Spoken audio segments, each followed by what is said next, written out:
Poder sentar, queridos. Vamos lá, então. Bem, então, esta é a aula introdutória, é a aula inaugural do nosso seminário 2020, tá bem? As aulas mesmo começam na terça-feira que vem, mas hoje é uma forma de nós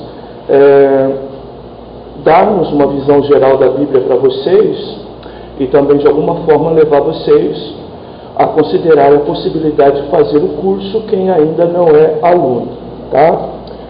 Bem, nós vamos então primeiro falar hoje sobre uma visão panorâmica da Bíblia, não é? Então a visão panorâmica é uma visão geral da Bíblia, explicar um pouquinho para vocês hoje uma ênfase no Antigo Testamento, né? Você entender um pouquinho mais sobre a Bíblia com ênfase no Antigo Testamento. Bem, a palavra Bíblia Sagrada, ela trabalha essa ideia, então, de biblioteca, tá bom? Na verdade, a Bíblia Sagrada, ela é uma coleção de livros.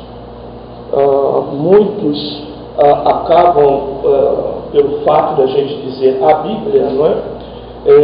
Acabam tendo essa ideia de que trata-se apenas de um livro, mas na verdade é um compêndio, não é? É uma coleção, tá? De vários livros. O que nós podemos dizer que quando pegamos a Bíblia, nela ali existe uma biblioteca, tá? Bem, quando que ela foi então organizada? Quando que ela foi organizada a Bíblia? Se nós pegarmos lá o texto de João 7:24, tá? Nós vamos falar um pouquinho sobre aquilo que chamamos de processo de canonização da Bíblia, tá? Vocês já ouviram muito sobre canonização dos santos, não é? Da Igreja Católica. Mas essa ideia aí, então, é a ideia de canonização da Bíblia, baseada, então, em João 7:24, tá? Que diz, não julguei segundo a aparência, mas julgai segundo a reta justiça. Essa palavra aí, de João 7:24, se você quiser grifar, reta justiça, tá? Essa reta justiça aí, que passa a ser parâmetro para julgar todas as coisas. Então a Bíblia está dizendo, você pode julgar as coisas, mas para você julgar, você tem que fazer um julgamento comparativo com a referência adequada, que é a Bíblia Sagrada, tá? Então essa palavra aí, reta justiça, é da onde surgiu a palavra cânon, tá? Que é essa palavra, então, que nós chamamos de canonização. Então, a Bíblia, ela foi organizada baseada nisso, tá? No fato dela se tornar, então, uma espécie de uma régua que mede, tá? Então, uma espécie de um parâmetro, uma referência para medir alguma coisa.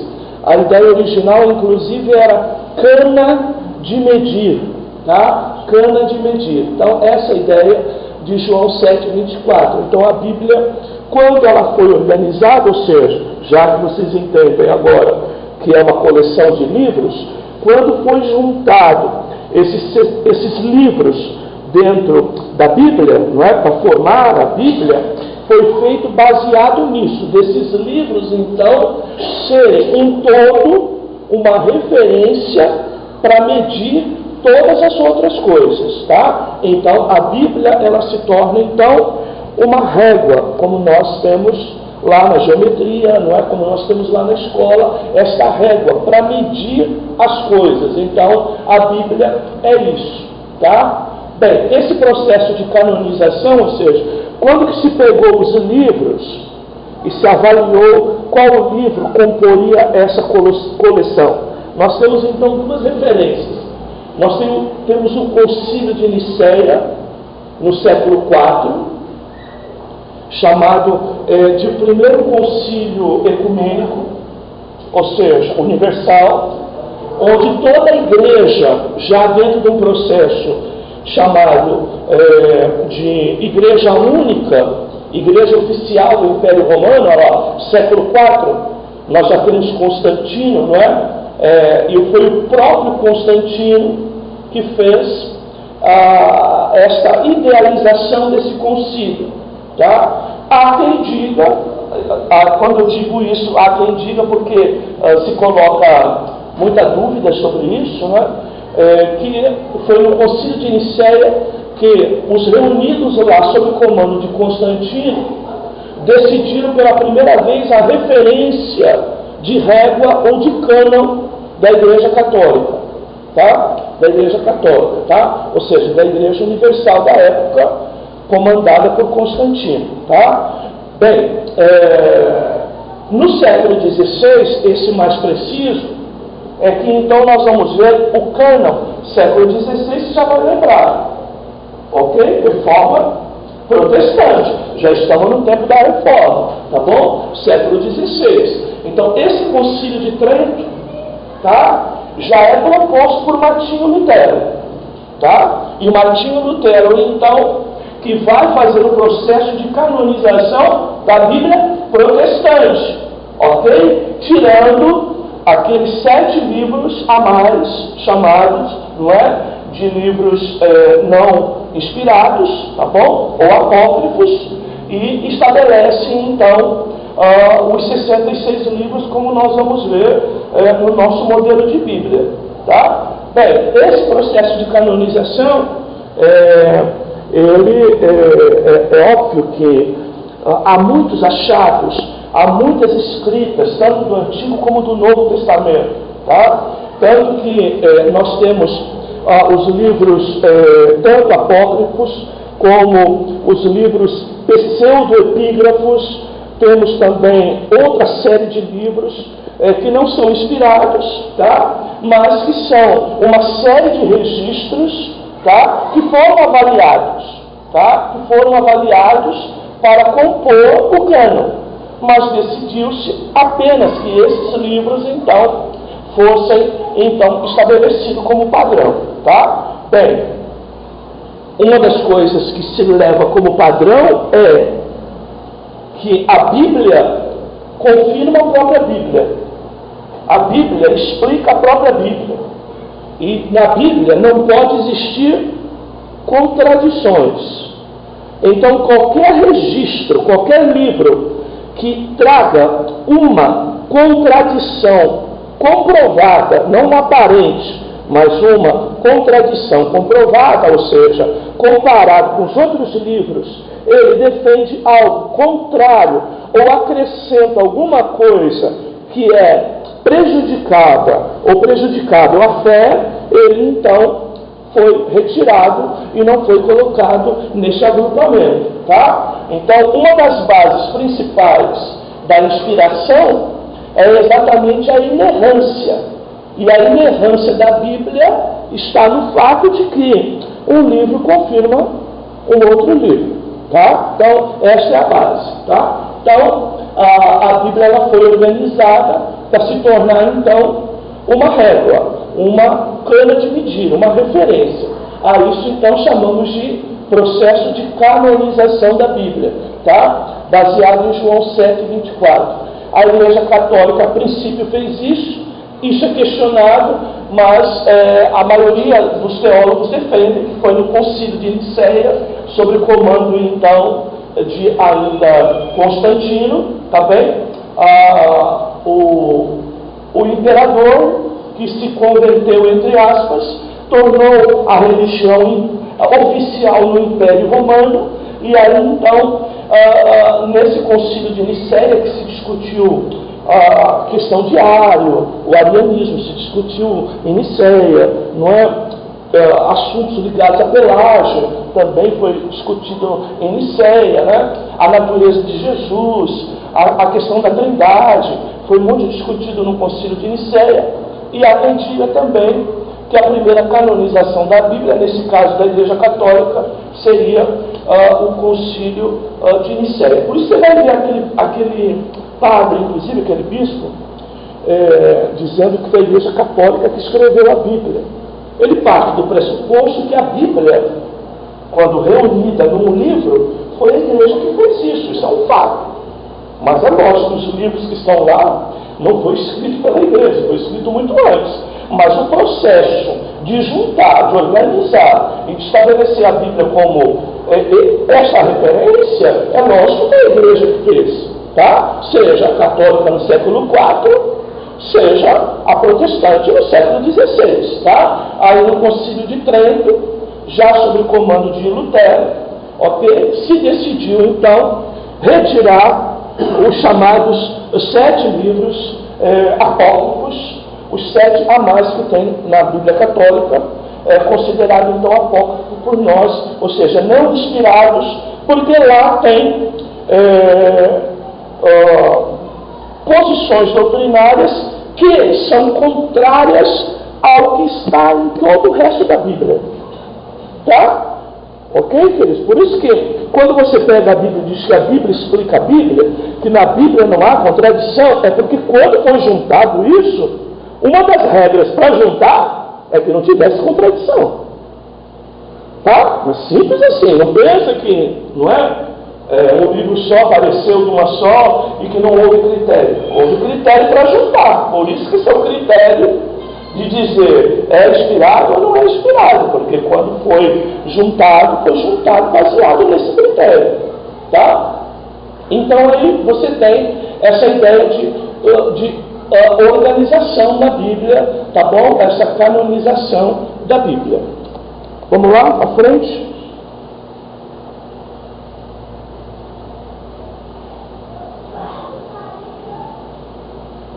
Bem, o que é e o que não é palavra de Deus na Bíblia? Essa é uma grande indagação que a gente tem, não é? Que é o tal liberalismo teológico. O liberalismo teológico, ele surgiu muito forte a partir do século XVII, a partir do pré-iluminismo, quando começou-se a trazer muito questionamentos à Bíblia Sagrada. Vocês sabem que na época da Idade Média, por exemplo, nada que o padre dizia, que a autoridade papal dissesse, baseado numa suposta Bíblia ou na interpretação da Bíblia dele, poderia ser contestado. Tá? Poderia ser contestado. Inclusive questões científicas, como se a Terra é redonda, se a Terra não é redonda. Tá? Então, o posicionamento da Igreja, entre aspas, segundo a Bíblia, digo entre aspas, não poderia ser questionado. Tá? Com a vinda da Reforma Protestante, em que muita coisa começa a ser questionada, e dentro do contexto do Iluminismo, surge então a ideia do liberalismo. O liberalismo, então, é um grande prejuízo para a Igreja, não é? E aquilo que era levado tão a sério pela Igreja Católica, começa no movimento protestante do século XVII, por exemplo, grande parte das coisas serem questionadas. Tá? E aí surge então a pergunta: a Bíblia é ou contém a palavra de Deus? Tá? Bem, a Bíblia é ou contém? Aí nós vamos lá, da 2 Timóteo,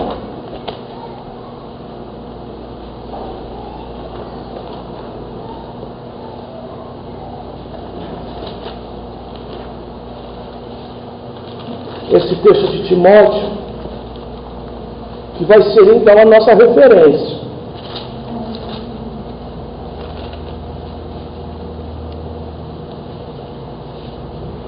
Segunda Timóteo 3,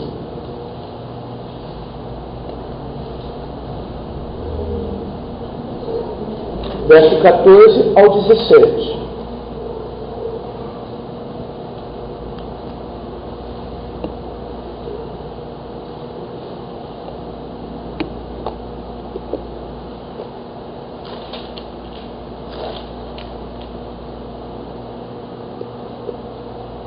Tu, porém, permanece naquilo que aprendestes e que foste inteirado, sabendo o que tens aprendido, e que desde a tua meninice sabe as sagradas letras, que pode fazer-te sábio para a salvação pela fé que há em Cristo Jesus. toda a Escritura, divinamente inspirada, é proveitosa para ensinar, para redarguir, para corrigir, para instruir em justiça, para que o homem de Deus seja perfeito e perfeitamente instruído para toda boa obra. Bem, então essa ideia de 2 Timóteo, toda a Escritura é divinamente inspirada. Então, esse é o nosso conceito, não é? De que a Bíblia é a palavra de Deus, porque ela é toda inspirada, e esse processo de inspiração, ok, é divino, ok? Bem, aqui então nós temos essa ideia de juntar, né? A Bíblia, ela é humana e ela é divina, é inspirada por Deus, dando a garantia dela ser inerrante, e ela é humana, preservando as características de cultura, de língua, de meio social, de cada escritor humano, tá bem? Então, essa é a ideia. Então, nesse tempo, o liberalismo teológico surge com uma ideia de que a Bíblia poderia conter a palavra de Deus, poderia conter, ou seja, algumas coisas dentro do livro, poderia se dizer que era Deus que inspirou aquilo, mas certas coisas não eram. Então, uma das perguntas, inclusive, não é? Era, como que pode ser a palavra de Deus se o diabo fala na Bíblia? É uma pergunta que é feita, geralmente para as pessoas. Ou o diabo não fala na Bíblia?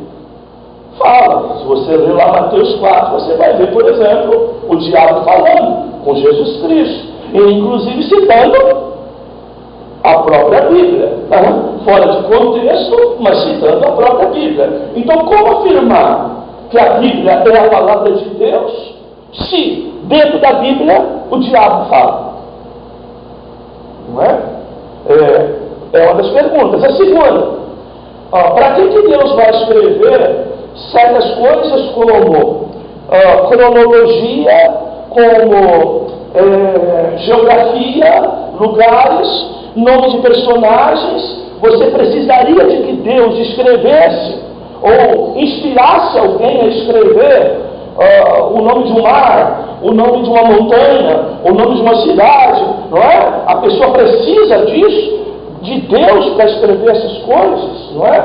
É lógico que não, mas está escrito. Daí então vem essa informação próxima aí, tá?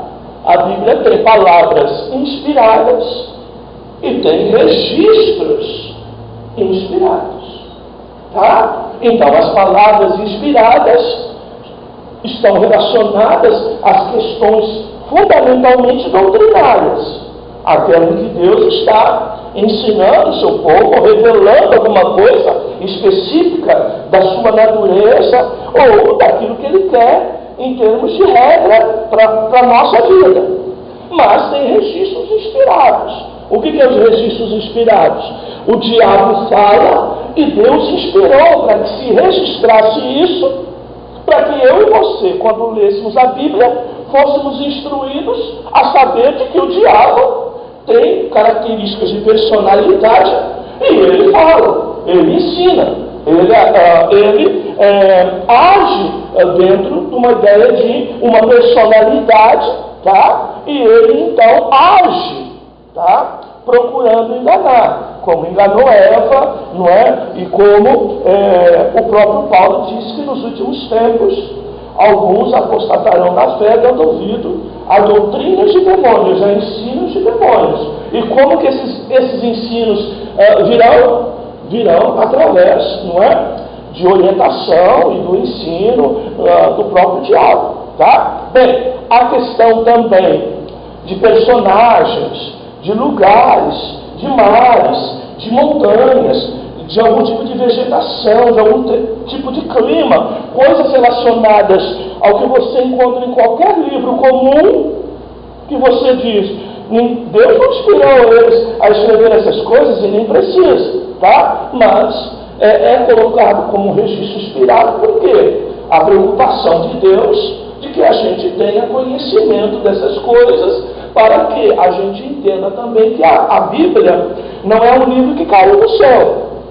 tá? É um livro, não é? Ou que foi enviado do céu. É um livro escrito por homens, inspirados por Deus, tá? Que viveram em certos lugares, que tem nome, que conviveu com outras pessoas, exatamente para a gente entender de que isso também tem aspectos históricos e aspectos geográficos também nessa situação, tá? Dentro da Bíblia, ok? Bem, a Bíblia tem um tema central. Esses livros inspirados, que compõem essa regra, essa régua, essa referência para julgamento, para ensino, para análise, não é? Essa Bíblia, esse conjunto de livros que foi organizado, não é? A partir de coerências, de semelhanças, não é? Este livro, então, que tem palavras inspiradas e registros inspirados, esse livro que nós julgamos que é a palavra de Deus, ela tem um tema central. E esse tema central, então, é Cristo. Então nós dizemos que a Bíblia é um livro cristocêntrico. Tá? E aí, então, se esse tema central é Jesus Cristo, eu preciso, então, como teólogo, uma das coisas que mais a igreja de hoje se distanciou em termos de exegese, principalmente do Antigo Testamento, é isso: identificar Cristo no Antigo Testamento. As pessoas acham, só enxerga Jesus nos Evangelhos, não enxerga nem antes e nem depois. Mas a Bíblia, o seu tema central é Cristo, e eu preciso entender e preciso identificar Cristo no Antigo Testamento, tá? E através das tipologias, através das profecias, tá? Tudo está apontando para Cristo. E eu preciso, então, aprender a identificar isso. Então, nos dias de hoje, você pega alguém, vai pregar o Antigo Testamento, na pregação dele não tem Cristo, está furada. Por quê? Porque um dos princípios de interpretação da Bíblia é que o Antigo Testamento se interpreta à luz do Novo. E a regra vai me levar para um ponto 1, que é: eu preciso enxergar Jesus Cristo no Antigo Testamento. Se eu estou interpretando o Antigo à luz do Novo, tá? Então, se eu vejo Davi, eu tenho que identificar Jesus ali. É uma tipologia, não é uma perfeição, mas é um tipo, tá? Se eu vejo aquela pedra que seguia o povo de Israel, e que toda vez se tirava a água de dentro dela, o texto de Hebreus é claro, vai dizer: e a pedra que os seguia é Cristo, tá? Se eu olhar para a nuvem, tá? Se eu olhar para a coluna lá no deserto, eu vou ter que identificar isso, é Cristo, tá? Se eu ver o povo passando pelo Mar Vermelho, eu preciso identificar Cristo. Os primogênitos que foram mortos no Egito, eu preciso lembrar de Cristo. Então, se eu vejo um profeta, preciso lembrar que Cristo é o profeta, ele é o mensageiro de Deus, tá? Então, eu preciso enxergar tudo isso. E as pessoas têm grande dificuldade nisso. Então, a pessoa às vezes, não é? Prega, como eu costumo dizer, Elias, do início ao fim, não é? E depois, numa igreja arminiana, vai dizer: quem quer aceitar, não é? Jesus Cristo. Ele deveria dizer: quem quer aceitar Elias, já que ele pregou e só falou de Elias, não é? Ele deveria dizer: quem quer aceitar Elias? Porque quem prega Elias tem que fazer convite para quem quer Elias. Agora, se ele prega Elias e através de Elias percebe uma tipologia e algo mostrando Cristo, aí sim, aí ele vai oferecer Cristo pela simbologia de Elias. Tá bom, queridos? Bem, identificar Cristo também no Novo Testamento. Isso não é uma tarefa das mais difíceis, como o povo se perde tanto no Antigo Testamento. Mas às vezes, como eu disse, as pessoas só conseguem enxergar Cristo nos Evangelhos.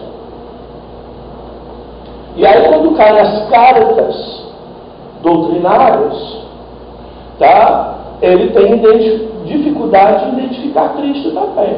E ele precisa aprender a fazer isso. Por quê? Cristo passa a ser ali a fonte que nós chamamos de cristologia. E todo o nosso ensino bíblico tem que estar fundamentado na cristologia. Por quê? Porque quem vai realmente ser a base para a salvação que nós pregamos é exatamente, tá, a pessoa de Cristo. Então, no caso, a cristologia é a pessoa de Cristo, a natureza da pessoa de Cristo, o ministério de Cristo, a obra de Cristo, não é? Tudo isso envolvido nos aspectos da cristologia. Então, esse é o tema central da Bíblia. Logo, quem prega a Bíblia, o seu tema principal, o seu tema central é Jesus Cristo. Tá? Bem, vamos ver então agora diretamente uma ideia bem geral, bem básica, tá, irmãos? Então, os irmãos que já estão no seminário, não fiquem chateados com a minha simplicidade, porque a gente faz uma aula dessa principalmente mais para quem está chegando, não é? É para ter o mínimo de dificuldade possível e ao mesmo tempo se sentir animado a estudar, né? Se a gente fala de coisas muito complexas, isso pode trazer algum tipo de prejuízo ao interesse de alguém que está chegando, né? Bem, então a visão panorâmica do Antigo Testamento. Você já viu lá, não é? O concílio, onde, sob o comando de Martinho Lutero, no século XVI, não é? Se formulou então a canonização ou o cânon da chamada Bíblia protestante, que tem menos livros do que a da católica. Nós já falamos sobre isso, tá? Então nós temos lá 39 livros, de Gênesis a Malaquias, escrito quase em sua totalidade em hebraico, pequena parte em aramaico, cerca de 30 escritores de diferentes níveis socioculturais, escrita em ambientes culturais diversos, não é? Como Egito, Mesopotâmia e nações históricas. Tempo de escrita, mais ou menos 1000 anos, né? Mais ou menos 4000 anos da criação até o período de silêncio, tá? Então, o tempo de escrita 1000 e o tempo em que ela se ocupa, mais ou menos 4000 anos, um pouquinho mais do que isso, tá? Então, essa é uma visão panorâmica do Antigo Testamento, tá? Então, por aí você vê 30 escritores, níveis sociais e culturais diferentes. Apesar da grande base da Bíblia ser hebraica, não é? O Antigo Testamento, há uma pequena parte aramaica, há muitos ambientes culturais diversos que influenciam essa escrita, ou aqueles que estavam escrevendo essa escrita, tá bom? E todo esse tempo aí, tá? Ela pega mais ou menos 1000 anos de escrita, representando mais ou menos 4000 anos de história, tá? Vamos para o outro. Bem, esses são os principais temas do Antigo Testamento. Eu coloquei 4 aí, para você ter uma ideia. Primeiro, a origem de todas as coisas, tá? Essa é uma das áreas, digamos assim, mais complexas ainda hoje, porque nós temos um aspecto de ciência hoje que interfere muito em conceitos da nossa construção de pensamento a respeito da origem de todas as coisas, tá? A questão da ciência hoje está muito em cima desse gênesis de origem, não é? A questão do pecado, a história de Israel e a esperança messiânica. 4 grandes temas no Antigo Testamento que são relevantes para você formar esta visão geral da Bíblia, neste caso do Antigo Testamento. Tá? Então, essa é a origem de todas as coisas. Nós temos aí grande parte da crítica textual, grande parte da própria ciência hoje não criacionista, colocando muitas dúvidas sobre muitas coisas que estão lá em Gênesis. Tá? Isso ainda é um ponto em que grande parte dos ateus e dos estudiosos ainda põe em dúvida sobre a inspiração da Bíblia, está muito em cima da questão da origem de todas as coisas, a questão do pecado, assunto relevante, porque isso é determinante para até conceitos doutrinários, principalmente a ideia do pecado original, tá? E que isso até hoje ainda traz muita gente ainda com dúvidas, tá?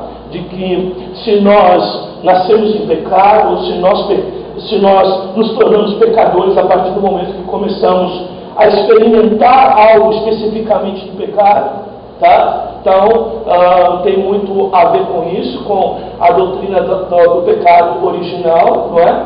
Que é aí os grandes conceitos de Pelágio e Agostinho no século IV.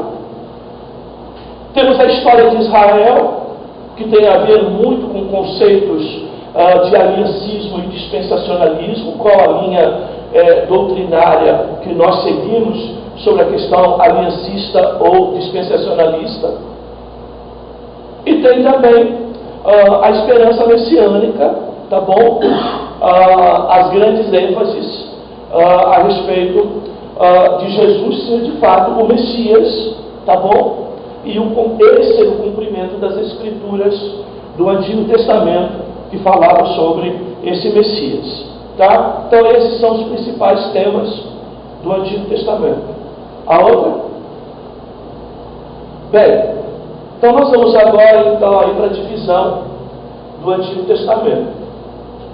Nós temos então o Pentateuco, formado de 5 livros, de Gênesis a Deuteronômio, são os primeiros 5 livros da Bíblia, tá? Eles têm muito a ver com a chamada de Abraão, a ideia de Gênesis, a lógica da criação de todas as coisas, depois do dilúvio, principalmente a chamada de Abraão, a direção e construção da nação de Israel, a chamada desse Abraão e desse povo, até a hora que eles entram, não é, em Canaã e passam a ter então essa ideia de nação, tá bom? Então, os 5 primeiros livros da Bíblia. Nós temos os chamados livros históricos, de Josué a Esther, não é? São livros, então, que vão nos dar essa ênfase em perceber tempo das coisas, lugar onde as coisas aconteceram, em que tempo as coisas aconteceram, e que vão dar para o teólogo, por exemplo, para o estudante da Bíblia, a convicção de que Deus, quando falou com o seu povo, falou dentro de um contexto histórico, tá? Alguém ainda pensa que, às vezes, toda a construção da Bíblia poderia ser não é? Alguma coisa apenas espiritual e invisível, tá? Não, mas os livros históricos, eles nos dão sustentação, tá? Para nós compreendermos que Deus falou com uma pessoa, falou com um povo, num determinado lugar, em determinadas circunstâncias, como faz com a gente, tá? Como faz com a gente, tá? Temos os livros poéticos, que dentro dele traz muito uma ênfase também de sapiência ou de sabedoria, tá? Então, de Jó a Cantares, nós vamos ver então aí os chamados livros poéticos, que trazem nele poesia, mas trazem neles também um conteúdo de uma espécie de sabedoria para a vida cotidiana, para a vida prática, para a vida diária, aquilo que a gente chama de vida cristã, tá? Nós temos depois os chamados livros proféticos, os maiores, né? São 5, de Isaías a Daniel, São maiores não é porque tinha a minha altura, 1,85 m, não é isso. São maiores porque os seus profetas levaram mais tempo ministrando a palavra e sendo o profeta de referência de um tempo. Eles ficaram bastante tempo. Então, esses que tiveram mais tempo como profeta são chamados então de profetas maiores.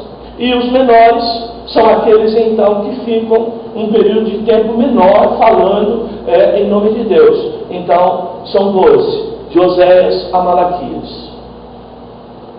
Bem, já falei um pouquinho, mas a crítica textual, não é? Ela sempre se volta a questionar e levar alguma vantagem no tempo. Então eu costumo dizer, quanto mais antigo o registro, ou seja, quanto mais a gente está perto de Gênesis, mais nós vamos ter alguma dificuldade para defender algumas questões diante da crítica. Por quê? Porque são tempos em que tempos antigos que às vezes você não tem a preservação da escrita, você tinha limitação da escrita, tá? É um tempo que traz essas dificuldades todas. Então, quanto mais antigo o fato, principalmente o de Gênesis, mais vai se encontrar habilidade, não é? E discursos bastante técnicos, inclusive colocando questionamento nas escrituras, do tipo, como que pode a tal arca de Noé, não é? Como que pode, não é? A tal Torre de Babel, não é? Coisas desse tipo que é geralmente colocado bastante em dúvida, tá? Bem, as comparações entre cópias, não é? Nós temos estudiosos nessa área que têm observado, por exemplo, não é? Algumas cópias que acabam, de alguma forma, levando algum tipo de prejuízo, tá? De algum tipo de erro, ou engano, tá? De alguém que está copiando alguma coisa e que eventualmente comete um erro, tá? De copiar alguma coisa, algumas omissões, tá? De repente esquece de colocar uma palavra, algo específico que compromete a compreensão e o entendimento geral das coisas, principalmente no hebraico e no grego koiné, que são construções que não têm a mesma, digamos assim, estrutura que nós temos hoje, tá? Questões gramaticais, tá? Às vezes um simples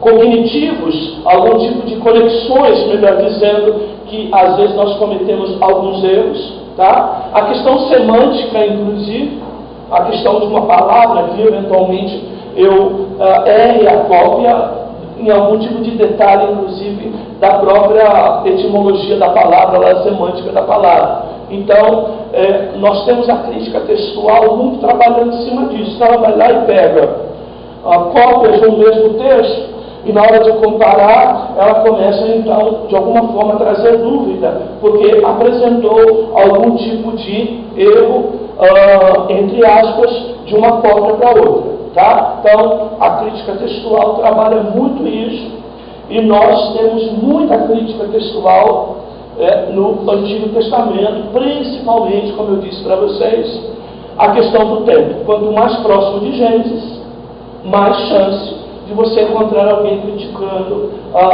o texto. Tá? Bem, aqui nós falamos então dessa ideia, tá? Então, da mesma forma que você fala que o homem, os tricotômicos é corpo, alma e espírito, da mesma forma que eu já falei aqui de Ário, já falamos aqui de algumas defesas no Concílio de Nicéia, a respeito da natureza de Jesus, assim como nós falamos que Jesus, não é? Tem duas naturezas, não é? Assim como nós definimos que ao casar, não é? Homem e mulher passam a ter, inclusive, a Bíblia diz, uma só carne. O que representa isso? Tá? A Bíblia também tem essa característica e essa natureza. A Bíblia é humana e divina ao mesmo tempo. Ela foi escrita por homens, tá? E foi inspirada por Deus. Há participação dos dois. A inspiração divina é exatamente de proteger os homens, né, de erros, tá? Bem, ainda esses dias mesmo eu estava indo, acho que é um velório, e uma conversa com o motorista que estava me levando, e ele não é, eu sei que é muito católico, inclusive, conheço parte da família dele, e a grande colocação dele é sempre a mesma das pessoas, né? Do tipo, né? Mas a Bíblia foi escrita por homens, não é? Exatamente para pôr dúvida, não é? Bem, nós precisamos entender isso, que é lógico que foi feito por homens, e nós não devemos, sob hipótese maneira, dizer que não. Às vezes alguém quer diminuir a participação humana. Não faça isso, não é? Use a própria argumentação dele a seu favor. Então, é humano? Sim. Bem, você não pega um livro de história geral, de geografia geral, que fala sobre Alexandre, que fala sobre os dois lá que foram amamentados lá, em Roma, não é? Rômulo e Remo, não é? Remo e Rômulo, não é? Lembra disso, não? Lá na história, não é? De Roma, e você põe em dúvida isso?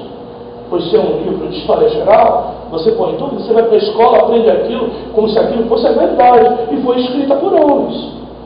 Então por que você colocaria em dúvida a Bíblia, sendo ela escrita por homens? Não é? Bem, segunda coisa se ela não fosse escrita por homens, seria escrita por quem? Pelo gato, pelo cachorro, por um ET? Não é? Você daria mais valor se fosse escrito por esse tipo de coisa? Não é? Por um animal, coisa parecida? Aí a pessoa, não, é claro que não.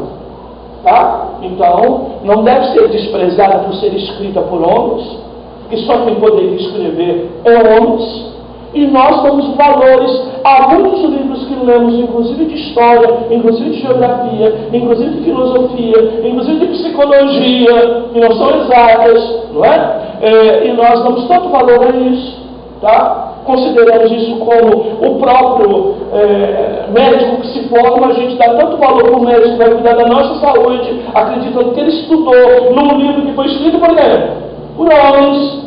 E a gente não põe em dúvida. Por que põe em dúvida a Bíblia? Não é? Porque é a Bíblia, não é? Porque eu quero colocar. Então é o texto aí, 2 Pedro, então.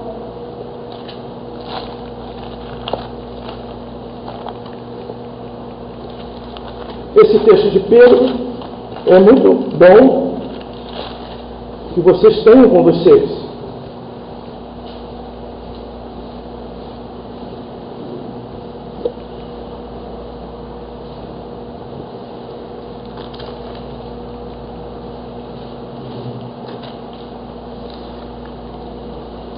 Então, 2 Pedro 1, 19 e 21. E temos muito firme a palavra dos profetas. Está se referindo aqui à doutrina ou os textos do Antigo Testamento. Ao qual bem fazeis em estar atentos, como a uma luz que alumia em lugar escuro, até que o dia esclareça, a estrela da alva apareça em vosso coração.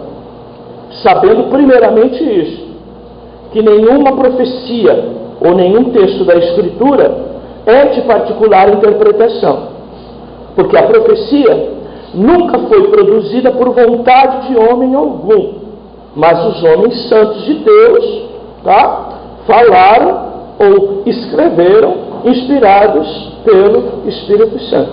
Tá? Bem, essa garantia de inspiração aí, irmãos, é o que está escrito, tá? Está escrito, tá? Então, é essa ideia humana e divina. Bem, queridos, então, essa é a ideia que nós trouxemos para os irmãos, tá? Sobre uma visão panorâmica do Antigo Testamento. Por exemplo, o que vale acrescentar aqui para os irmãos? A questão da linguagem. Esses dias mesmo estávamos conversando algumas coisas simples, e talvez para uma igreja como a nossa, que tem característica de geralmente agregar pessoas que já são evangélicas, e poucas pessoas são novas convertidas aqui na nossa igreja, a igreja grega, muito mais gente que já é evangélica, a gente não se depara muito com essa realidade. Mas às vezes alguém chegar dentro da igreja e não sabe manusear a Bíblia. Não é? Tem dificuldade. Né? Aquilo que a gente tinha no nosso tempo, eu lembro disso na minha época de mocinho, não é? De ficar com aquela primeira página lá, né, que tem todos os livros, né? Para ver mais ou menos, né, aonde cada livro está, para encontrar esse livro na Bíblia, não é? Mas todo o Antigo Testamento ele tem uma característica própria dele, tá? Por exemplo, você vai ver muito mais história no Antigo Testamento do que no Novo, tá? Então, grande parte dos personagens que eventualmente você ouve numa pregação, numa ministração, numa citação, eles geralmente estão muito mais, sabe daqueles que não são muito comuns, eles estão muito mais no Antigo Testamento. Quando você vê a ênfase profética, tá? Não existe profecia, não é? Ou profetas, melhor dizendo, a partir do Novo Testamento. Profeta é coisa do Antigo Testamento. Você não tem livro profético, não é, do profeta Paulo. Isso não existe. Esse povo aí que vive chamando não sei quem de profeta, isso está fora da Bíblia, tá? O profeta, ele cumpre um papel bíblico, e a Bíblia é clara, que o último foi João Batista, que profetizou o quê? Sobre a vida do Messias, tá? Se todo o Antigo Testamento está apontando para Cristo, o papel do profeta era esse, de anunciar o Messias que vinha. Jesus veio, não tem mais profeta. Tá? Então, se você ouve alguma expressão ligada, por exemplo, à questão profética, e principalmente de profeta, ele está ligado no contexto da construção do Antigo Testamento, tá? E não do Novo, tá bom, queridos? Então, coisas desse tipo são relevantes. Outra coisa que a gente tem muita dificuldade também é, às vezes, situar qual os profetas e quais os livros do Antigo Testamento são pós-exílicos. É outra coisa que a gente tem que aprender também a descobrir, tá? Por exemplo, Neemias, não é? Esdras, tá? Esther, não é? São livros o quê? Pós-exílicos, tá? Estão falando depois que o povo de Israel foi ao cativeiro. Tá? Ou está falando da volta, ou está falando deles lá, entendeu? E aprender a separar essas coisas também, porque isso também vai determinar uma forma da gente pensar, da gente construir os conceitos de Antigo Testamento. Tá bom, queridos? Então, a grande parte da nossa apresentação se resume aqui hoje. Agora eu quero falar sobre as matérias de terça-feira. Vamos lá?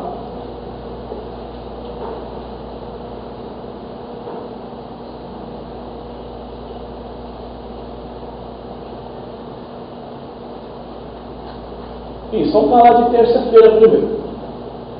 Então agora você já tem uma ideia, pelo menos na quinta você vai ter uma ideia melhor, mas hoje você já tem uma ideia, não é? De que você tem um tema central na Bíblia, e que o Antigo Testamento ele vai de Gênesis a Malaquias.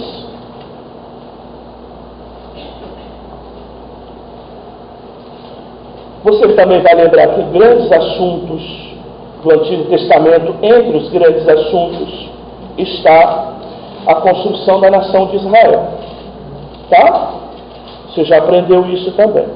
Bem, então na terça-feira da semana que vem, quando nós iniciamos as aulas, nós vamos estudar então um livro do Antigo Testamento, chamado então Números. Ok? Que tem a ver com números. Tá? Por que números? Porque é feito o recenseamento. O povo de Israel, não é? Ele sai em grande número do Egito, mas ele também, durante o tempo que fica no deserto, ele cresce, tá? E há uma necessidade, na medida que se aproxima de entrar na terra, há uma necessidade então de estabelecer uma contagem geral. Quantos nós somos? Tá? Isso está relacionado o quê? A uma questão de organização. Tá? Eles vão agora entrar tomar posse de uma terra, não é?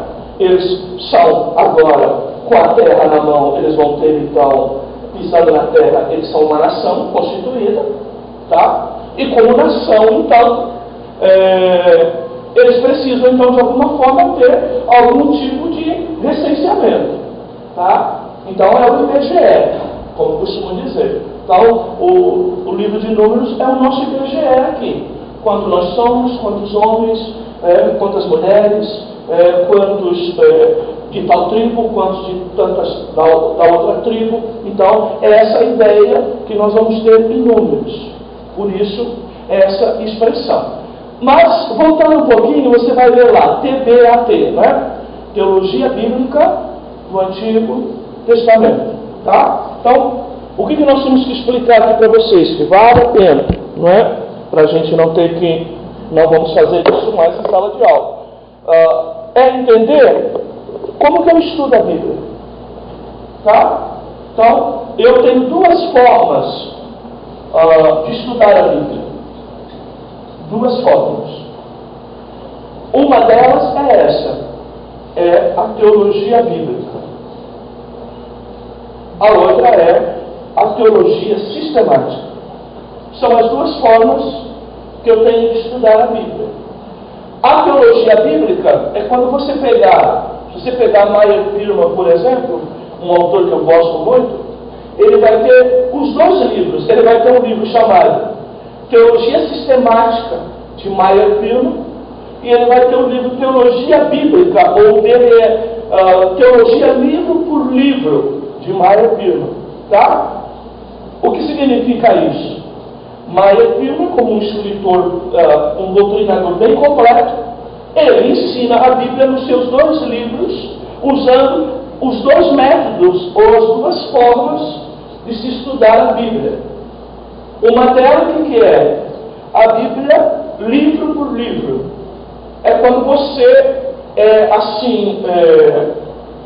incentivado a ler a Bíblia de Gênesis a Apocalipse.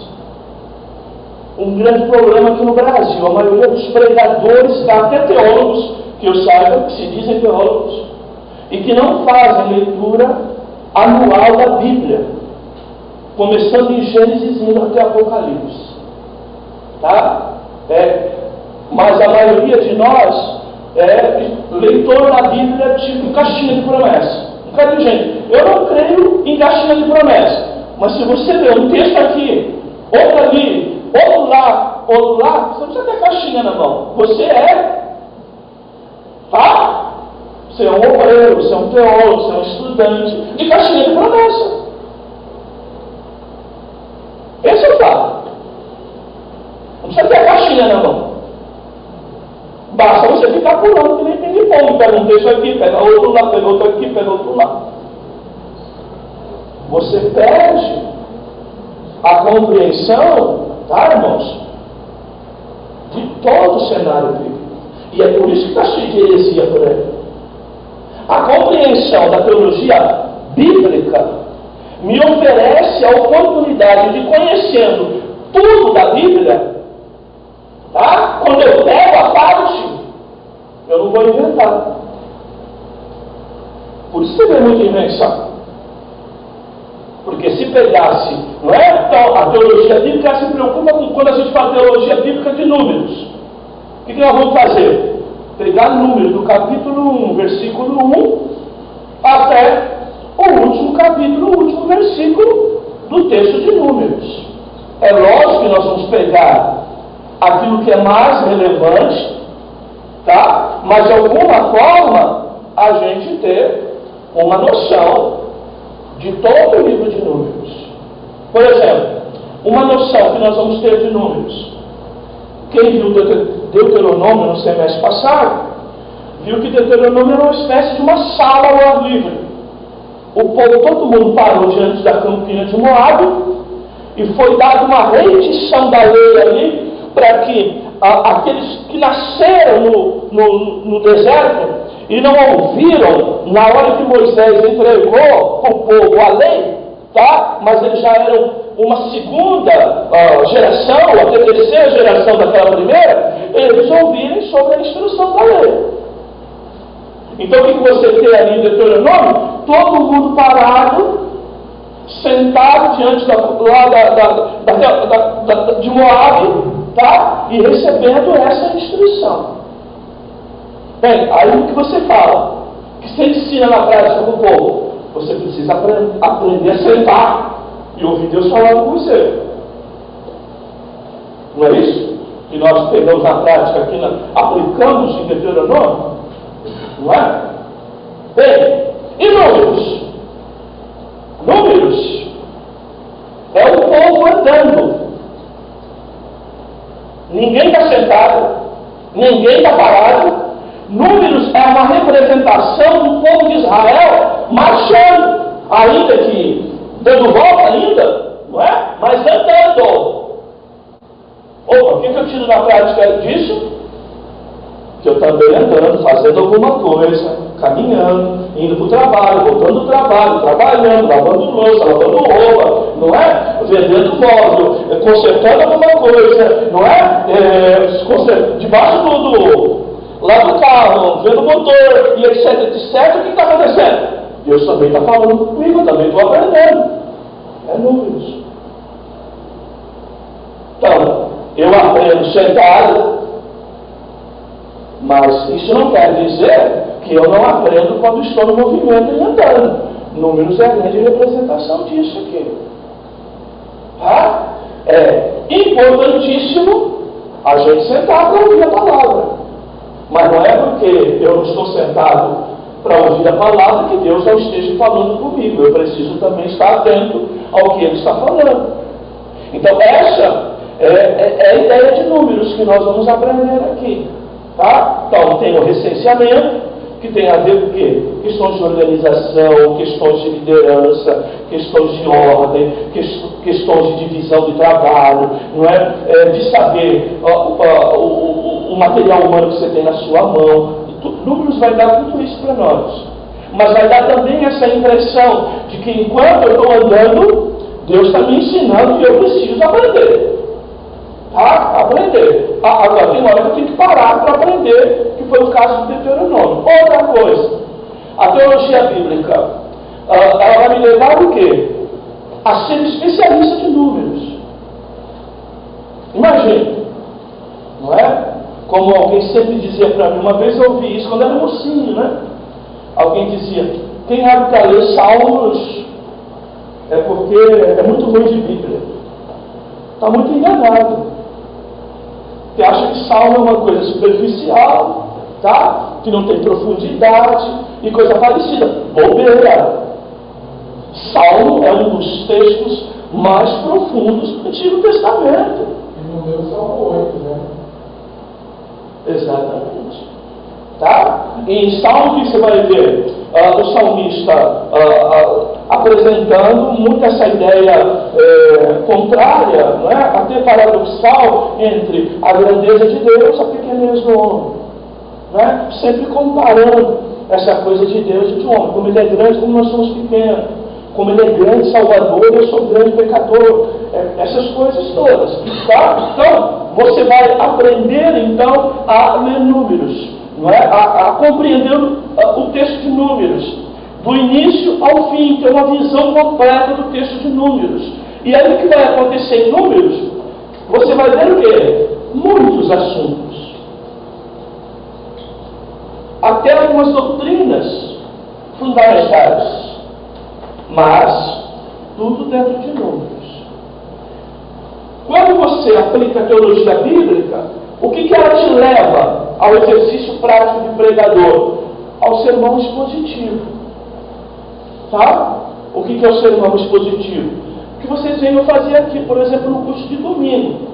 Eu leio um texto longo e trabalho o texto. Eu não fico pulando para lá, para cá, para lá, para cá, na Bíblia.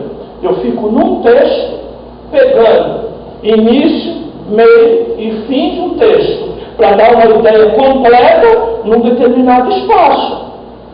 para eu não ficar, não é, fazendo coxa de retalho na Bíblia. Pega aqui, pega lá, vai em Gênesis, vai Apocalipse, tá? Então o que a gente chama de sermão expositivo. Quando eu vou expor e explicar aquele trecho da Bíblia preocupado, lógico, aonde começa o assunto, aonde termina o assunto, ou se tem vários assuntos dentro de um assunto maior, de um tema maior, eu passar isso para os irmãos como uma orientação de Deus. Tá? Então, quando eu faço teologia bíblica, eu aprendo também a desenvolver o sermão expositivo. Tá? Sem dúvida, por mais que as igrejas tenham dificuldade de nos ouvir assim, mas são esses sermões que dão a possibilidade da gente criar essa capacidade das pessoas em ficar ali, como eu costumo dizer, dedo na Bíblia. Tá? E você vê hoje, você vai pregar numa igreja, você lê um texto, ainda há aqueles que abrem a Bíblia para ler, outros com celular, outros colocam na tela, eu evito de pôr para que o irmão aprenda a usar o texto, não é? A própria Bíblia, não é? Mas qual é a ideia? Abrir a Bíblia, dizer, fique com a Bíblia aberta enquanto eu prego, acompanhe se o que eu estou pregando está na Bíblia, porque esse é o teu dever. Mas o que acontece nas igrejas hoje? Entendeu? Lê parte A, B, C, D, E, F, G de um versículo, vamos ficar com a parte Z do versículo tal. Não é? E aí prega naquilo e aí tem as invenções. Aí inventa todo tipo de coisa que a gente chama de exegese, de fora para dentro. Eu pego um texto na Bíblia, um bocado de coisa lá fora e justifico com o texto. Mas não é com o texto que estou justificando com 2 palavras, com 3 palavras, um texto de versículo. Isso não é pregar a Bíblia. Pregar a Bíblia é de dentro para fora. E para eu pregar de dentro para fora, eu preciso ter texto e contexto e pregar uma sequência, tá? Exatamente para ter uma construção de pensamento adequado. Senão, eu invento um bocado de coisas. Então, essa matéria de terça-feira de números é interessante, porque você vai ter essa possibilidade. Outra coisa, é teologia bíblica do Antigo Testamento. Não é do Novo, é do Antigo. Se é do Antigo, rigorosamente terá que passar à luz do Novo Testamento. Então aí eu vou aprender a aplicar o Antigo Testamento, não é? Sem fugir da luz do Novo. Então, o Novo vai ser uma luz para iluminar o meu entendimento do Antigo Testamento. E aí você já sabe que eu preciso ver no Antigo o quê?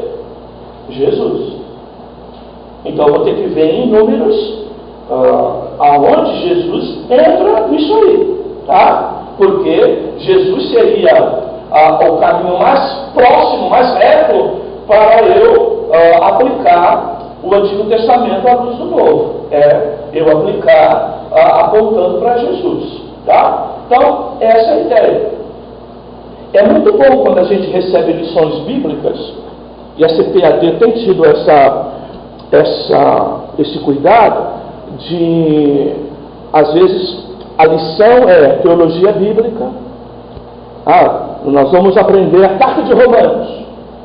Eu fui pregar lá na igreja pentecostal remonstrante, arminiana, sei lá, não é? Ele se diz arminiano, não é meio remonstrante, não é domingo, não é? Eu abri a mensagem, vocês são corajosos de dar um tema para eu pregar no livro de Romanos. São muito corajosos, não é? Bem, não é corajoso, às vezes eles nem se dão conta, entendeu? Mas é lógico que eu não vou. Eu apliquei lá a teologia dentro do conceito arminiano, que é o que eles creem lá. Não vou lá impor calvinismo para eles, não é? Mas você vê, se você pegar lá na mesma página da igreja o pastor que pregou no sábado, tá? Você vai ver a diferença das coisas. O que é pregar a Bíblia e o que é contar a história. Você vai identificar. Tá? É só pegar lá no site que está lá a mensagem do pastor, está a mensagem do pregador da festa do sábado. Tá? Provavelmente o que é? Pregador ioiô, não é? Fica pulando, não é no texto, não é? Tem o que pula, né? E dá cambalhota, não é? Literalmente, e fica pulando no texto, entendeu? E nunca cria uma forma de pensar em linha reta. Tá? Então é essa a ideia de Números, da teologia bíblica em Números. Bem, a segunda aula de terça é teologia investigativa. No Brasil, eu vi apenas, e olha que eu pesquisei bastante, 2 seminários no Brasil que tem essa matéria. Tá? Um católico, tá? Um reformado. Só vi 2. E olha que eu pesquisei muito. Tá? A teologia investigativa. A teologia investigativa, ela trabalha muito, a gente que fez um pouquinho de direito, a gente fez direito investigativo, que é uma matéria que de alguma forma dá uma boa base para o investigador de polícia, para o delegado de polícia, para aqueles elementos no direito que vão fazer aquele papel de investigar o crime, que é aquela preparação até chegar ao promotor. O promotor investiga muito o crime, mas todo o processo de investigação no Brasil, por exemplo, geralmente não é feito na delegacia, pelo investigador ou pelo próprio delegado. Tá? Bem, no Exército também, nas Forças Armadas também tem esse tipo de coisa, até porque eles têm um direito bem particular lá dentro, a questão jurídica bem particular lá. A teologia investigativa é exatamente isso. Bem, vocês sabem que o nosso curso aqui é com ênfase em apologética. Então, como eu costumo dizer para os meus alunos, toda aula que a gente dá, eu quero criar na cabeça de vocês, dos alunos, uma cabeça que está pondo em dúvida alguma coisa, que está vendo uma verdade, mas ao mesmo tempo precisa que essa verdade se imponha diante de algumas outras mentiras. Tá? E a teologia investigativa é exatamente isso. Ela é um braço para a apologética. Tá? É uma matéria fundamental, porque vocês já fizeram aqui filosofia como ferramenta. Vocês já tiveram aqui no curso, não é? A filosofia como ferramenta. E como ferramenta, a filosofia é ótima, porque a filosofia como ferramenta, ela questiona, ela pergunta, ela vê uma verdade por vários pontos de vistas, ainda que a nossa seja absoluta, que é a Bíblia, mas quando você compara olhares diferentes sobre a mesma coisa, você tira compreensões maiores, melhores sobre determinadas coisas. Tá? E a teologia investigativa, ela vai de alguma forma te dar uma ferramenta para você então questionar o texto. Tá? Então, por exemplo, você está num texto onde ressalta o pecado, como nós já falamos aqui, o pecado. E aí, você lê um texto que te dá uma certa tendência a acreditar que você é pecador que peca, e não peca porque é pecador. Certo? Então, a nossa linha, os que creem, não é, no pecado original, diz: eu peco porque eu sou o pecador. Ok? A linha de Pelágio, que não crê no pecado original, vai dizer: eu sou pecador porque eu peco. Não é? Então, é totalmente inverso. Então, uma coisa é: eu peco porque eu sou pecador. E outra coisa é: eu sou pecador porque eu peco. Tá? Então, veja, essa coisa é relevante. Vai que você lê um texto que a ênfase é sobre o tal pecado experimental, que a linha semi-pelagiana prega aí. Tá? Ou seja, o pecado, eu só sou pecador porque eu experimentei certo tipo de pecado. Se eu não experimentar, eu não sou pecador. Então, imagine que algum texto te dê essa possibilidade. O que a teologia investigativa vai fazer? Você pegar esse texto e ser orientado de que alguém ao longo da história já pegou esse texto para interpretar, ok? Que o nosso pecado não é original, não é? Mas o nosso pecado é pecado experimental apenas. Ou seja, eu peco e aí eu viro pecador. Tá? Então, você vai entender que ao longo da história, alguém já cometeu um erro usando aquele texto. Tá? Um outro erro que um dia que eu induzi vocês, e até vim aqui pedir perdão para os irmãos que talvez alguém tivesse interpretado mal a palavra que eu tinha dado, porque a gente acabou se atrapalhando no texto. Eu citei uma frase num culto de ceia dizendo: quem morreu na cruz foi Jesus homem, que Jesus Deus não morre. Deus morre? Perguntei para a igreja não. Jesus como Deus na cruz morreu? Todo mundo não. Quem morreu foi Jesus humano. Bem, isso já foi um tempinho, acho que tem quase 2 anos isso. Mas eu vim aqui depois e corrigi este assunto.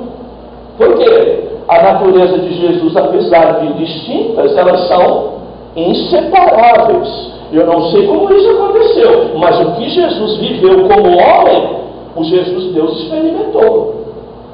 Por quê? Algum dia já ao longo da história, tá? Por isso que você precisa de teologia investigativa, alguém já defendeu isso como uma verdade, que quem morreu na cruz e só experimentou a morte foi Jesus homem, e Jesus Deus não.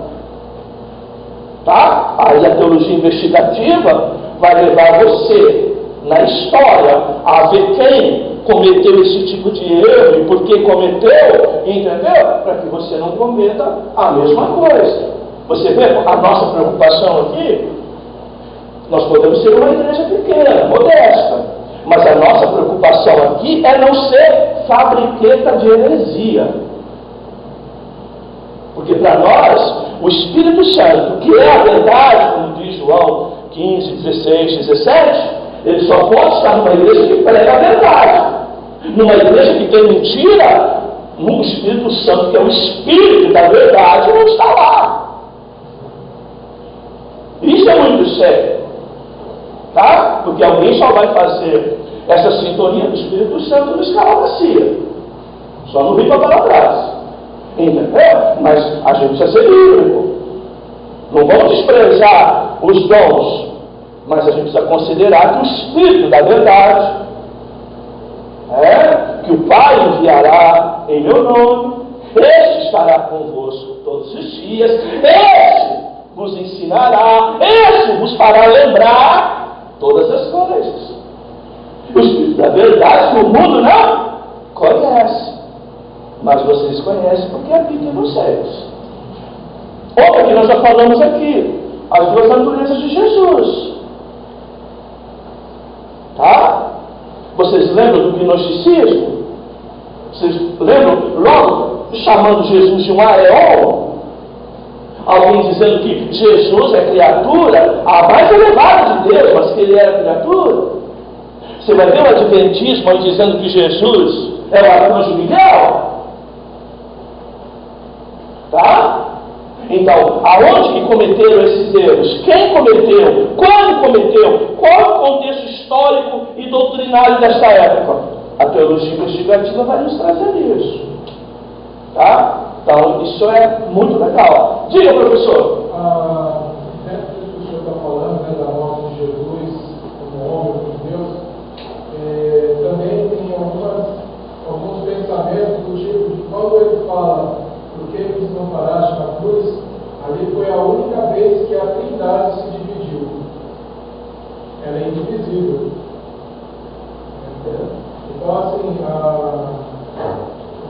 a teologia investigativa vai colocar que isso já foi dito séculos atrás também, pelos gnósticos, mas cabe a nós, como cristãos, de saber contornar esse tipo de pensamento para que ele não se torne uma tradição, como acontece com os adventistas, de falarem que o arcanjo Miguel é o próprio Jesus Cristo, da mesma forma como os espíritas dizem que o Emmanuel, o espírito aí, nova solta aí deles, pegando carona nisso, eu lembrei de um caso aqui, eu já contei para vocês isso aqui. Abraão de Almeida esteve aqui no Guarujá, no Contesp. Fomos todos para lá, eu dava aula na palavra de vida ainda. Fomos para lá ouvir a palestra do Contesp com Abraão de Almeida. Bem, Abraão de Almeida pega o texto de Filipenses. Bem, pega o texto de Filipenses e faz uma aplicação de Filipenses assim, quando fala de que a glória de Deus estava manifesta na Trindade, para dizer de que só há manifestação da glória permanente de Deus quando a Trindade se faz presente como um todo. E ele começa a pegar isso. E aí ele diz algumas coisas assim para alguém. Alguma aplicação da palavra ele usa assim. Bem, o grande problema de uma pessoa é que ela tem o Espírito Santo, mas ela não tem Jesus. Abraão de Almeida, a primeira aplicação que ele fez. Como uma pessoa pode ter o Espírito Santo e não ter Jesus? Isso é possível? Não é possível. Eu estou falando de Abraão de Almeida. Todo mundo no chororô. Não é? Parecia que todo mundo aquele dia lá, não é? 90%, 95% para ser exato, não é? Sem exagero, acreditava de que é possível ter o Espírito Santo e não ter Jesus. Tá? Bem, na mesma mensagem ele ainda diz que todos nós precisamos ter, não é, a Trindade revelada na nossa vida. Porque só quando você só vai ter poder realmente de Deus na sua vida para ser vencedor, até contra o pecado mesmo, não é? Para não entrar em outras áreas mais pentecostais, que às vezes erram, não por citar outras áreas, mas por às vezes não citar o principal, não é? Então, ele colocou essa coisa, de que você só tinha Deus plenamente na sua vida quando o Pai, o Filho e o Espírito Santo estavam dentro de você. Porque se isso não acontecesse, não teria a plenitude de Deus na sua vida. Isso é uma grande heresia. O próprio Jesus disse: quem vê o Pai, vê a mim. E como tu diz, me mostra o Pai. Ele mesmo disse: não é? E o Pai somos um. Ele diz: eu mandarei outro Consolador, com letra maiúscula, exatamente porque está falando de consolo, e a ideia de Paracletos é que ele é advogado, mas que o Espírito Santo que viria quando ele subisse, também cumpriria o mesmo papel de Paracletos, de advogado, de consolador. Tá? Então, essas coisas são terríveis. Aí eu falei para vocês aqui, 95% dos alunos que estavam lá, foi tudo lá para frente, recebeu oração. Não é porque só tinha o Espírito Santo e não tinha Jesus. Aí estava eu sentadinho lá no meio da igreja, o meu pé balançando assim, né? E ainda o chefe lá, né? Entre aspas, olhando para mim. Vem para frente, vem para frente. Eu? Bem, eu não estou concordando com a palavra, não é? Eu tenho Jesus, tenho Espírito Santo, tenho Pai, não é? E não estou precisando dessa oração. Preciso de outras. E muitas outras, mas não dessa. Não é? Então, queridos, esse é um fato. Entendeu? Isso é um fato. Muito sério. Quando que isso já aconteceu na história? Já aconteceu. Então, a teologia investigativa, ela vai nos levar ao quê? Aos tempos históricos, identificar as grandes heresias, tá? E aprender, então, dentro desse contexto, investigar, tá? Como que essas coisas surgem, como essas coisas aparecem, para que elas não apareçam na nossa boca. Tá? Então, essa matéria de terça-feira, ela é, assim, uma matéria animadora, né? Dá até para vontade de fazer sapatinho, assim, não é? De tão animadora que ela é, não é? Ficou, né? Estava desinteressado até agora. Tá vendo? Tá vendo como é bom essa aula? Entendeu? Essa aula que anima a gente. Ela entra naquilo que Eclesiastes fala, né? Nada novo debaixo do sol. O que acontece hoje vai acontecer daqui para frente, o que acontece hoje já aconteceu há muito tempo? Eu não domino muita coisa, mas o que eu domino a gente vai trazer um pouquinho de perícia criminal, como você trabalha em perícia no texto, para investigar as coisas, para comparar as coisas, comparar, não é, a questão tanto documental como testemunhal, o contexto da época, como se você estivesse analisando, realmente investigando uma situação, entendeu? Para você dizer, é crime, não, é heresia, não é? Quem foi, e onde ela nasceu, os prejuízos que ela provocou, até o perigo de certas coisas entrar na declaração de fé também, como você citou agora. Porque tem heresias, irmãos, que estão saltando por aí. Por exemplo, na nossa região aqui, principalmente o movimento pentecostal, a maldição hereditária. Quando as igrejas pegaram carona no movimento neopentecostal para defender a maldição hereditária. Mas graças ao bom Deus, a CPAD, por exemplo, quando recentemente reformulou a declaração de fé deles para incluir coisas que não estavam, não é? Mas não acrescentou heresias como essa.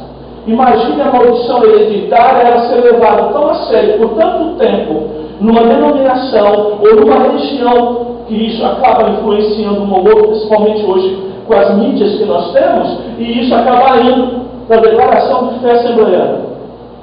Imagine lá, você abre o teu mensageiro da Páscoa, vai ler a declaração de fé assembleiana, está lá. Cremos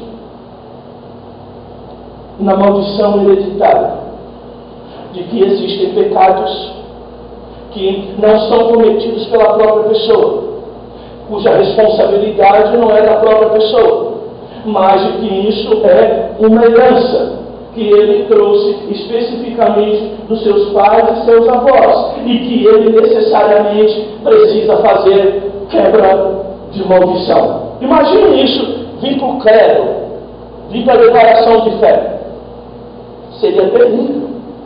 Graças a Deus até hoje não veio, mas eu acompanho, gente. Eu pego o mensageiro da paz lá, que é o órgão oficial das Assembleias de Deus no Brasil, pela CPAD, e leio a declaração de fé com frequência.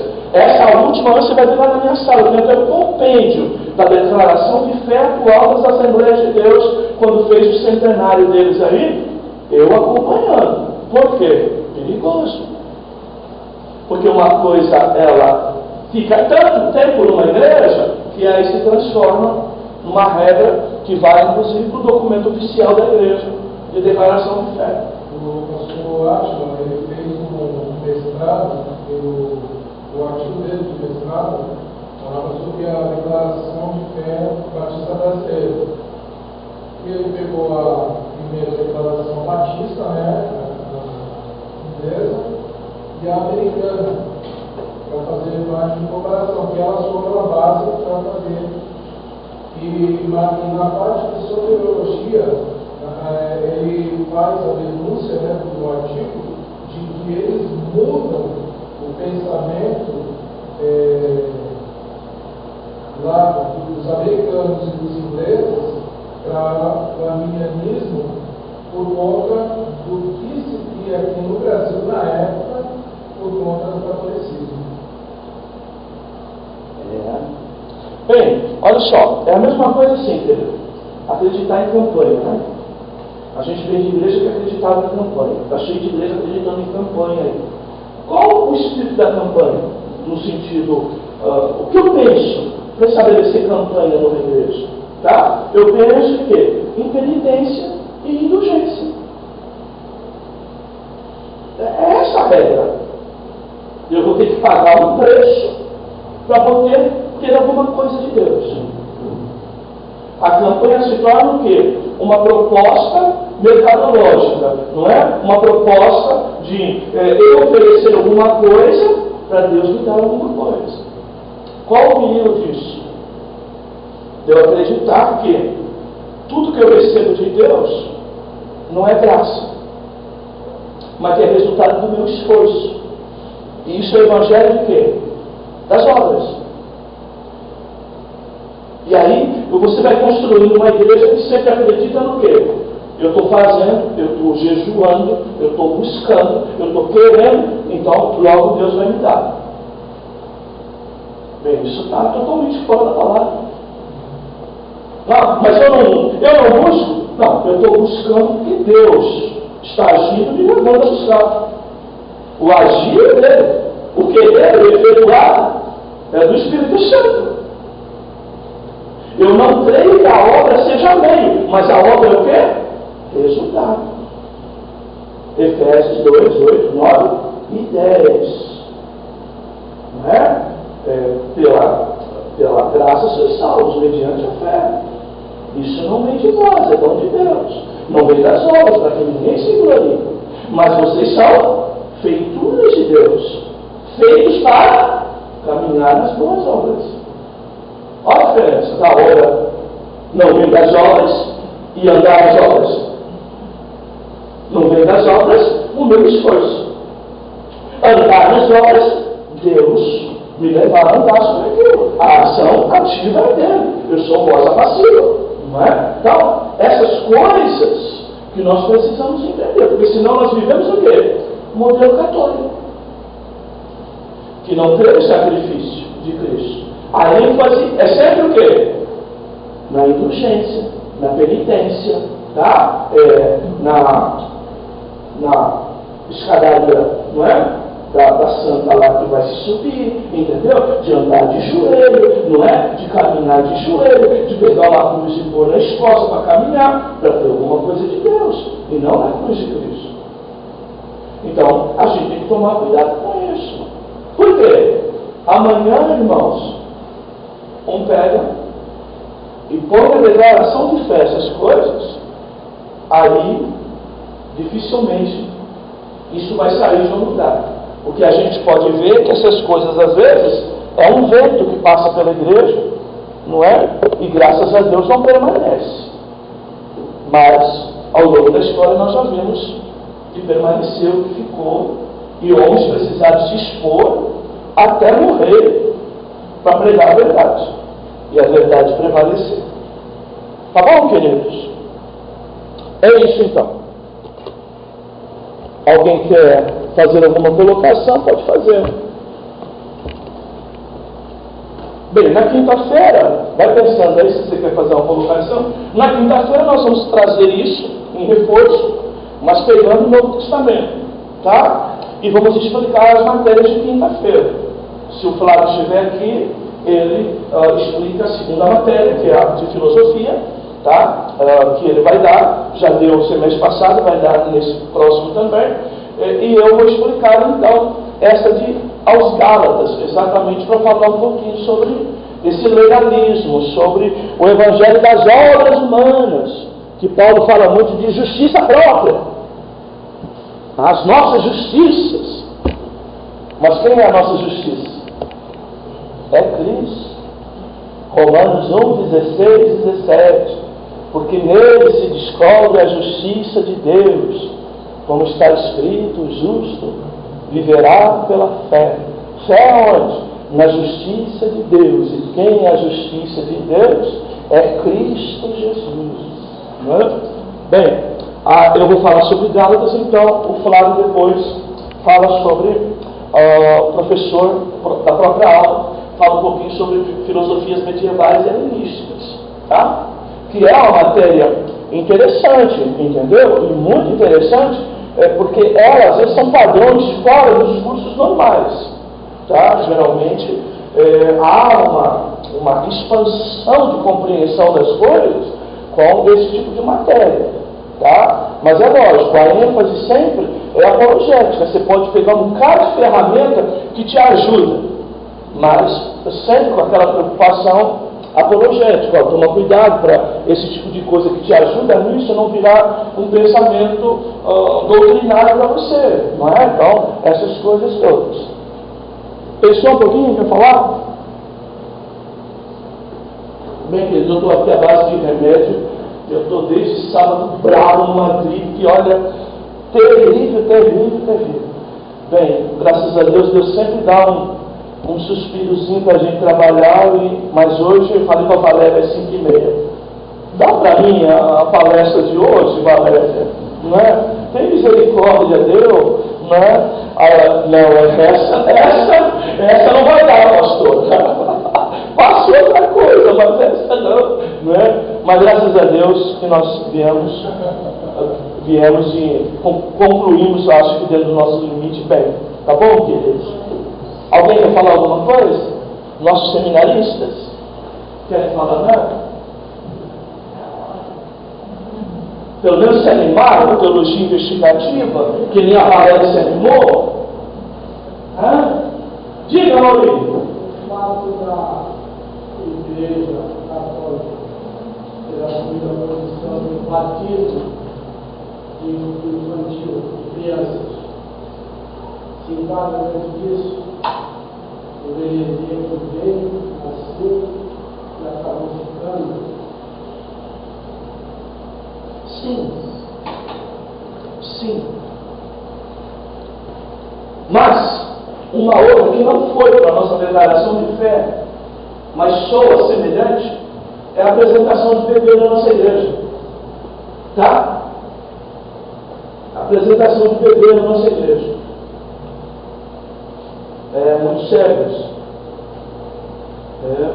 A igreja evangélica, ela desenvolveu essa possibilidade. Você sabe que não são todas, mas a maioria da igreja evangélica, ela defendeu essa possibilidade de apresentação de um bebê, não é? Para compensar o fato de que a criança dos crentes ao longo da história se achavam pagãs, assim como os filhos dos católicos que não eram batizados. Tá?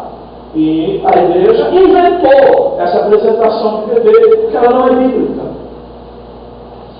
Nós estamos falando de circuncisão, que Jesus fosse ser circuncisado, com tradição judaica.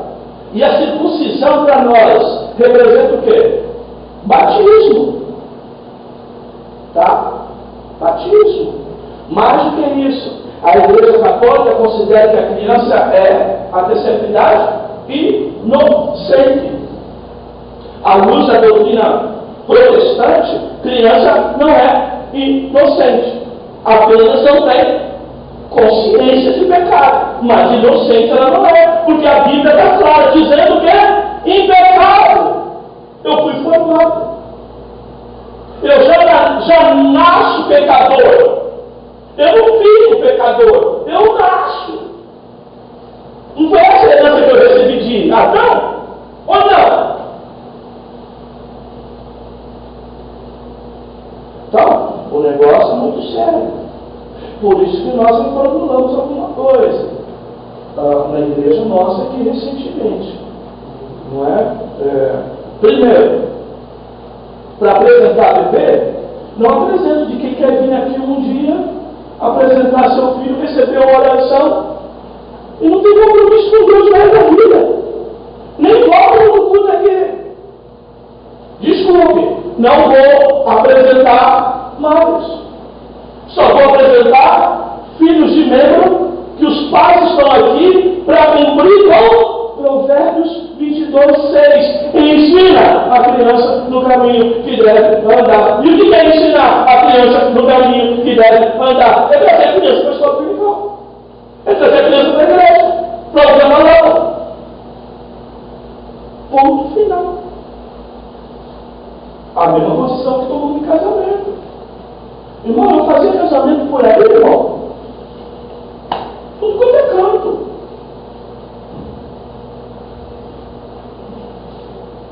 E passando raiva, viu, irmãos? Nós fomos nos lugares que... Senhor. Fiz um também que pega até hoje. Sério? Olha, eu fiz um também, a pedida de uma irmã da igreja, foi a Zenaide, acho que na época. Né? Uma Zenaide pediu para fazer um casamento com a colega dela do fórum. Eu pensei, ela lá do fórum, deixa uma pessoa mais ou menos orientada, instruída. Não, são tudo católico, pastor, mas são pessoas com uma vida mal, tal. Tá bom. Lá foi eu. Cheguei, o casamento era 7h30. Cheguei 7 horas. Deu 8. Deu 9. Deu 10. 10h30 veio chegar o noivo. Me poupa, né? Eu não espero nem a minha esse tempo todo. Já fui embora. Não tenho mais 20 anos. Não espero nada, meu. Mas só deixou. Bem, irmão, e quando chega, olha, vocês sabem o padrão do casamento, né? Não é culto. É uma palavra de 15 minutos, 20 minutos, no máximo. Geralmente na sala pastoral a gente antes descarrega o que tem que descarregar. 3 aulas pelo menos de preparação para o casamento. Aí a gente descarrega tudo que tem que descarregar. No culto fica uma coisa mais bela, uma coisa mais leve, não é? Bem, queridos, eu fiz aquele casamento em 10 minutos. Mas eu tenho convicção que em 10 minutos, nem noivo, nem pai do noivo, nem padrinho, nem ninguém naquele salão ouviu a palavra, pastor. Me poupa, gente. Desculpe, tá? Eu abro a Bíblia lá. Não deis pérolas aos porcos. Aprendi. Você sabe que você está dando a palavra e está lá. É que nem os irmãozinhos aí, né? Pastor, vai abençoar o nosso noivado no casamento? Vou. Daqui a pouco você está lá. Aí, o Aldemir já foi comigo com isso. Essa semana ele estava lá. Daqui a pouco, é só cadeira para lá, cadeira para lá, cadeira para lá. Mas não é de filho de crente, não são crentes que abrem a igreja e o forró cai em cima. Jó nunca nega. Estou fora. E se perguntar, pastor, mas você não é pastor? Você não tem que abençoar todo mundo? Não lanceis pérolas aos porcos. O evangelho é muito sublime, irmão. Tem que estar assim, ó. Eu quero. O evangelho não é você fazer. Quer fazer o favor de levar Jesus para a tua casa? O evangelho não é para você pedir favor para ninguém levar Jesus. É Jesus que tem que, por favor, levar a gente. Mas aí fica oferecendo um Jesus que parece, por favor, parece mercadoria de final de feira. Senhor. Bem, queridos, eu sei que com esse estilo a gente cada vez é menor, mas não são muitos que entrarão no reino dos céus. A gente precisa acreditar nisso, ainda que o homem, né, gosta de ver multidão. Mas a gente precisa levar isso a sério. Maurício, respondi ou dei uma volta muito longa? Respondi ou fui muito longe?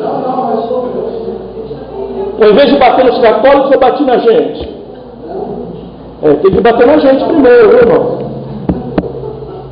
Esses apologetas que só falam dos outros, entendeu? Vocês viram o debate ontem lá, no Vejam Só? Muita gente fazendo propaganda ontem lá do Vejam Só, não é? Foi falar sobre o som da alma ontem lá, do Adventismo, com um pastor presbiteriano muito bom e um representante lá da igreja adventista. Eu vou pegar o link e eu vou colocar lá no grupo para vocês. Bem, queridos, negócio bravo, entendeu? Mas quem foi defender, eu gosto muito dele, só que é aquela coisa, né? Se fala muito grego, se fala muito hebraico, mas às vezes falta uma coerência de aplicação em português para todo mundo entender, que parece até que a gente é meio inteiro. Eu fico pensando, se eu tenho que me esforçar para entender o cara falando, eu imagino vocês, que às vezes parece que se esforçam tanto para entender eu. Entendeu? Aí eu fiquei pensando nisso, não é? Mas o Vailate, que eu gosto muito do Vailate, já até abri um convite lá para ele vir aqui dar um estudo para nós. Ele é arminiano, wesleyano, clássico, tá? Mas o cara defende sinergismo. Entendeu? Aí é complicado para mim. Entendeu? Complicado para nós. Entendeu? Dizer que, não, eu sigo a linha de Arminio, mas sou sinergista para um grande pregador, um grande estudioso, com cursos, né, de hebraísmo, de grego, inclusive fora do país. Olha, irmãos, é complicado isso. Por quê? Arminio não cria em livre-arbítrio. Quem ainda continua dizendo que ele defendia isso, não defendia, irmãos. São os discípulos dele que defendem. Os remonstrantes. Armínio não. Armínio cria na graça preveniente. E se há uma graça prévia, antes de tudo, Deus precisa fazer alguma coisa para esse homem aceitar a salvação. Se há um que primeiramente precisa fazer as primeiras coisas, é monergismo. Tá? Então, vê, a pessoa foi lá, bateu pesado lá no Adventista, entendeu? Mas é complicado em outra área. Esse erro que eu tenho medo, sabe, irmãos? A gente bater demais numa coisa e a gente está cometendo um erro dos piores. Isso que eu me policio. Isso que eu me policio. Porque é bom aprender com o erro dos outros, mas para não cometer a mesma coisa. Entendeu? Porque senão... Entendeu? Então tá lá. Defende a irmãos. Não porque o grego aqui, não porque o particípio aqui é presente e não sei o que, vai parecer o pastor Júnior, né? Que é bom nisso pra caramba, né? Mas pelo menos, doutrinariamente, tem uma linha reta, né? Foi nosso professor de grego aqui. Agora, meu Deus, aí chega depois e defende sinergismo. Então, Deus nos guarde, né, queridos? Deus nos guarde. Salvação começa em Deus e termina em Deus. A primeira palavra é dele, a última é dele. Seja arminiano, seja calvinista. O resto é remonstrante, é semipelagiano, é lá o que for. Terminei de ler aquele livro, viu? Lá do pelagianismo, lá, que ele sugeriu lá. Acabei de ler.